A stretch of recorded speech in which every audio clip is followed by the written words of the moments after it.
আসসালামু আলাইকুম প্রিয় এমপিভুক্ত শিক্ষক কর্মচারীবৃন্দ। ইএফটি সম্পর্কিত নতুন একটা ভিডিওতে আপনাদের সবাইকে স্বাগতম। ইএফটি সংশোধন চলমান, চলবে আগামী 20 মার্চ পর্যন্ত।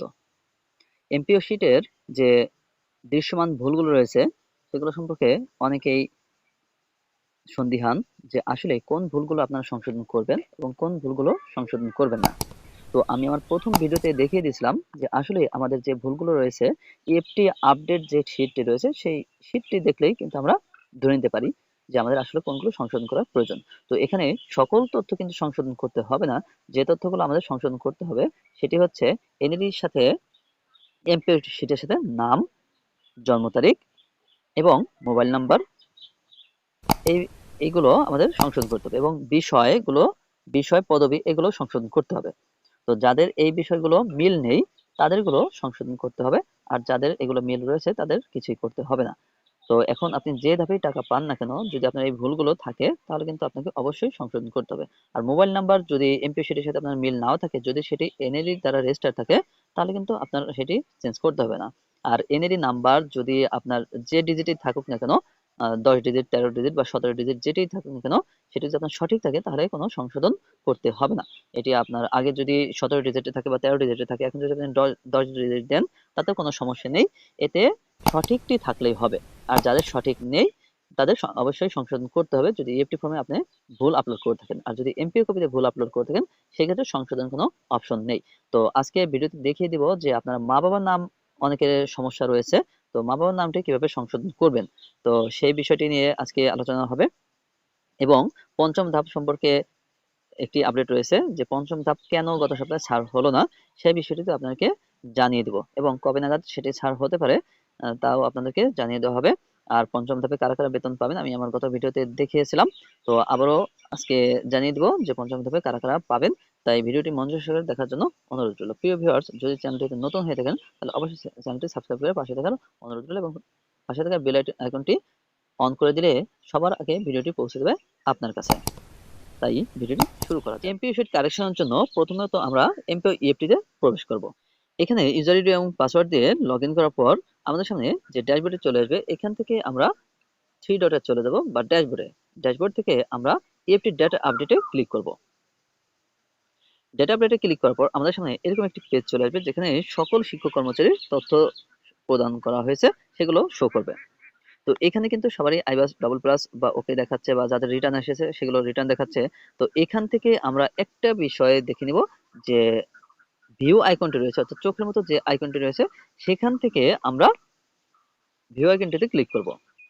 তো ভিউ আইকনটি ক্লিক করার পরে এইখানে আমরা দেখতে পাবো যে তার কি কি তথ্য মিল অমিল রয়েছে, অর্থাৎ আমরা যে তথ্যগুলো প্রদান করেছি এবং আগে বিদ্যমান এমপি শিটে যে তথ্যগুলো রয়েছে এবং সংশোধিত বা হালনাগাদকৃত যে তথ্যগুলো রয়েছে, এখানে কি কি মিল এবং কি কি অমিল রয়েছে এবং কি কি সংশোধন করতে হবে।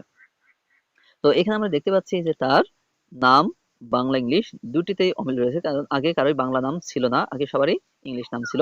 পিতার নাম মাতার নাম দুটির একটিও কিন্তু তার ছিল না। এরপর জন্ম তারিখ, এটিও কিন্তু তার সঠিক রয়েছে। তো এরপর এনআইডি নাম্বার আগে ছিল না, এখন দেওয়া হয়েছে smart NID number. Mobile number আগে ছিল না, এখন দেওয়া হয়েছে। ইমেইল নাম্বার আগে ছিল না, এখন দেওয়া হয়েছে। আগে লিঙ্গ পরিবর্তন করা হয়েছে, ধর্ম এগুলো কিছুই ছিল না, বিষয় পদবি এগুলো কোনোটাই কিন্তু তার ছিল না। এরপর ব্যাংক হিসাবের নাম, এটিও ছিল না, এখন দেওয়া হয়েছে। এরপর ব্যাংক হিসাব নাম্বার আগে পুরাতনটা ছিল, এখন নতুনটা দেওয়া হয়েছে। তো এই বিষয়গুলোর মধ্যে আমাদের যে বিষয়গুলো সংশোধন করতে হবে, নিজ জেলা আগে ছিল না, এখন দেওয়া হয়েছে। তো এইটি আমি এখন ক্লিয়ার করে দিচ্ছি। এই ক্ষেত্রে নাম বাংলা ইংলিশ অবশ্যই সংশোধন করতে হবে। আমি আবারও বলছি, বাংলা নাম এবং ইংলিশ নাম অবশ্যই সংশোধন করতে হবে। যদি জন্ম তারিখে অমিল থাকে সেটি অবশ্যই সংশোধন করতে হবে। এরপরে ব্যাংক হিসাব নম্বর যদি আগে পুরাতনটি থাকে, এখন নতুনটি থাকলে অবশ্যই সেটি সংশোধন করতে হবে। এরপর বিষয় পদবি সেটিও সংশোধন করতে হবে।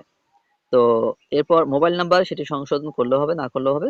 আপনার নিজস্ব এনআইডি নাম্বার দিয়ে রেজিস্টার করা থাকলেই হবে। তো এই বিষয়গুলো আমরা সংশোধন করে নেব এবং পিতার নাম মাতার নাম যদি সংশোধন প্রয়োজন হয় সেক্ষেত্রে আপনারা সংশোধন করে নেবেন। আর এতদিন আমরা কিন্তু পিতার নাম মাতার নাম সংশোধন করতে পারিনি, তো এখন সেই বিষয়গুলো আমি আপনাকে দেখিয়ে দিচ্ছি। তো আমরা দেখে নিলাম যে আমাদের কোন কোন বিষয়গুলো সংশোধন করতে হবে। এখন এইগুলো কিভাবে সংশোধন করবেন সেই প্রক্রিয়াটি আপনাদেরকে দেখিয়ে দিব। এখন এখান থেকে বের হয়ে আমরা আবার চলে যাব লগ ইন প্যানেলে। এখানে যাওয়ার পর ডান পাশে যে লগ ইন প্যানেল রয়েছে সেই লগ ইন আইকনটাতে আমরা ক্লিক করব। এখানে ক্লিক করার পর আবার প্রতিষ্ঠানের ইউজার আইডি এবং পাসওয়ার্ড দিয়ে আমরা প্রবেশ করব। প্রবেশ করার পর আমরা এমপিও অপশনে চলে যাব। এর আগে আমি দুটি ভিডিওতে দেখিয়েছি, কিন্তু সেখানে আমরা পিতার নাম মাতার নাম অন্তর্ভুক্ত করতে পারিনি। এখন সেটি নতুন করে দেখিয়ে দিব। এরপর আমরা কারেকশন অপশনে চলে যাব। তো সেখানে যাওয়ার পরে আমাদের সামনে এরকম একটি পেজ চলে আসবে। যদি এখানে আমরা ইন্ডেক্স নাম্বার দেই তাহলে কিন্তু টিচার নাম শো করবে। যদি ইন্ডেক্স নাম্বার আমরা না দেই তাহলে এই ডান পাশে যে সার্চ অপশন রয়েছে সেখান থেকে আমাদের প্রতিষ্ঠান যতজন শিক্ষক কর্মচারী রয়েছেন সবার নাম এখানে শো করবে। তো সেখান থেকে আমরা একজনের নাম এখান থেকে বাছাই করে নেব। তো বাছাই করে নেওয়ার পরে এইখানে তার তথ্যগুলো চলে আসবে। তো আসার পরে আমরা যেগুলো সংশোধন করব তার নাম, বাংলা ইংলিশ দুটি আমরা সংশোধন করব, ব্যাংক হিসাব সংশোধন করব, এরপর পদবি সংশোধন করব, বিষয় সংশোধন করব। তো এইগুলো সংশোধন করার পরে আমরা সঠিকটি এখানে দিয়ে দেবো। অবশ্যই আমাদের নিয়োগপত্র এবং যোগদানপত্র এবং আমাদের এনআইডি অনুসারে এই সংশোধনগুলো আমরা দিয়ে দেবো। ব্যাংকের যে অ্যাকাউন্ট নাম্বার রয়েছে সেইটি দিয়ে দেবো। দেওয়ার পরে আমরা এইখানে সংশোধনগুলো দেবো। এখান থেকে কিন্তু পিতার নাম মাতার নাম সংশোধনের কোনো অপশন নেই। তো যদি এখানে কোনো অপশন না থাকে তাহলে আমরা কিভাবে এটি সংশোধন করতে পারি? এর জন্য আমরা একটু ব্যাকে চলে যাব বা এটি আমরা সেভ দেব। এইগুলো আমরা ফিল আপ করার পরে আমরা এটি সেভ অ্যাজ ড্রাফটে রাখবো। তো সেভ অ্যাজ ড্রাফটে রাখার পরে আমরা এখান থেকে আবার ব্যাকে চলে যাব। অর্থাৎ আমরা এই অনলাইন অ্যাপ্লিকেশন ইনবক্স এটিতে চলে যাব। তো এটি আমি এখান থেকেও নিতে পারি বা সরাসরি ড্যাশবোর্ড থেকেও নিতে পারবো। তো আমরা এখানে এবার ওপেন বাটন বা এডিট বাটনে যদি আমরা ক্লিক করি এখানে ড্রাফটে শো করবে। তো এখান থেকে আমরা এডিট বাটনে ক্লিক করার পর এইখানে যে যে তথ্যগুলো আমরা সংশোধন করেছি সেগুলো কিন্তু সব কিছু দেখাবে। তো যে তথ্যগুলো আমরা সংশোধন করেছি, তো এখন আমরা নিচে যদি পিতার নাম বাংলায় মাতার নাম বাংলা এটিতে ক্লিক করি এখন কিন্তু এডিট করা যাবে। এখানে আমরা এডিট করতে পারবো। এখানে কিন্তু এখন আমরা এডিট করতে পারবো। এছাড়া কিন্তু অন্য কোনো অপশনে আমাদের এডিট করার কোনো অপশন নেই। তো এগুলো অপশন এডিট করে আমরা অন্যান্য যে তথ্যগুলো রয়েছে সেগুলো সমস্ত কিছু যাচাই বাছাই করে নেব যে সবগুলো ঠিকঠাক আছে কিনা। সবগুলো যদি 5টি 6টি যে ধাপ রয়েছে সেই 6টি ধাপ আমাদের সঠিকভাবে ফিল আপ করা হয়েছে কিনা, এগুলো সব ফিল আপ করা হলে 6 নম্বর ধাপে যে 8টি ফাইল আপলোড করার কথা সেই 8টি ফাইল এখানে আপলোড হয়েছে কিনা সেটা আমরা একটু দেখে নেব। এখানে সমস্তগুলো ফাইল আপলোড করার পরে মন্তব্য অপশনে আমরা এখানে লিখবো যে পরবর্তী কার্যক্রমের জন্য প্রেরণ করা হলো। তো এটি দেওয়ার পর আমরা আবার সেভ অ্যাজ ড্রাফটে ক্লিক করব এবং সেগুলো সেভ করে আমরা পরবর্তী আবার একটু মিলিয়ে নিয়ে লাস্টে যদি আমরা সাবমিট বাটনে ক্লিক করি তাহলে কিন্তু সেগুলো উপজেলায় চলে যাবে। তো এইভাবে কিন্তু আমরা পিতার নাম মাতার নাম সংশোধন করতে পারি এবং অন্যান্য যে তথ্যগুলো রয়েছে সেই সকল তথ্য আমরা সংশোধন করতে পারবো। আর যাদের ফাইল সেন্ড করে দিয়েছেন উপজেলায় সেগুলো কিন্তু এখন আর সংশোধনের সুযোগ নেই। তো তারপর আপনারা যদি চেষ্টা করেন যে উপজেলা যাওয়ার পর সেই ফাইলগুলো ব্যাক পাঠানোর জন্য, তো তারা ব্যাক পাঠালে কিন্তু আপনি আবার সংশোধন করে পুনরায় আবার পাঠাতে পারবেন। তো এই ক্ষেত্রে যদি উপজেলা থেকে ফেরত না পাঠায় তাহলে কিন্তু আর সংশোধনের কোনো অপশন নেই। আর যদি আপনি বলেন যে আমার পিতার নাম মাতার নামে ভুল রয়েছে তাহলে কিন্তু তারা ফাইলটি ব্যাক পাঠিয়ে দেবে। ব্যাক পাঠানোর পরে সেগুলো আবার আপনি কপি করে নিতে পারবেন সকল ফাইলগুলো। তাহলে আপনাকে আবার এখানে সবগুলো নতুন করে এন্ট্রি করতে হবে না। আপনি শুধু যেগুলো সংশোধন করবেন সেই সংশোধনটি করলেই আপনি পরবর্তীতে আবার সাবমিট করতে পারবেন। তো সেই বিষয়টি নিয়ে আমি পরবর্তীতে আবার অন্য একটি ভিডিওতে দেখিয়ে দিব। তো এখন জানিয়ে দিব যে পঞ্চম ধাপ সম্পর্কে যে আপডেটটি, অর্থাৎ পঞ্চম ধাপে গত সপ্তাহে বেতন ছাড় হওয়ার কথা শতভাগ নিশ্চয়তা থাকলেও গত সপ্তাহে কিন্তু ছাড় হয়নি।